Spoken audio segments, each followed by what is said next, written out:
The transport of nuclear substances in Canada is safe and highly regulated. Anyone who transports nuclear substances must follow strict requirements set by Transport Canada and by the Canadian Nuclear Safety Commission, or the CNSC. About 750,000 shipments of nuclear substances are transported to, from, and within Canada every year. The vast majority of these shipments contain substances that are used for medical, industrial, academic, research, and commercial purposes. Only a very small proportion of shipments include radioactive waste and used nuclear fuel.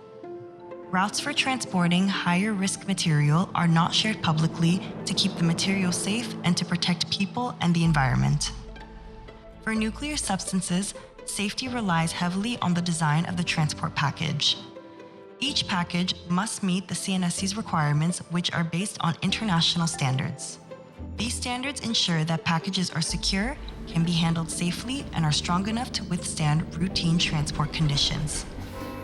For packages carrying high-risk material, the requirements are even more robust, and packages are tested to ensure that they are safe in the event of an accident. CNSC engineers certify packages for use in Canada for the highest risk quantities and types of nuclear substances. All transport activities involving nuclear substances must comply with CNSC regulations, even though most shipments do not require a license. When required, transport licenses are issued by a designated officer on behalf of the Commission. CNSC inspectors conduct frequent compliance checks to verify proof of training for transport workers, review documents, and inspect packages to ensure that they are properly prepared for transport. Inspectors have the power to stop the transport of nuclear substances if the packages do not comply with our regulations.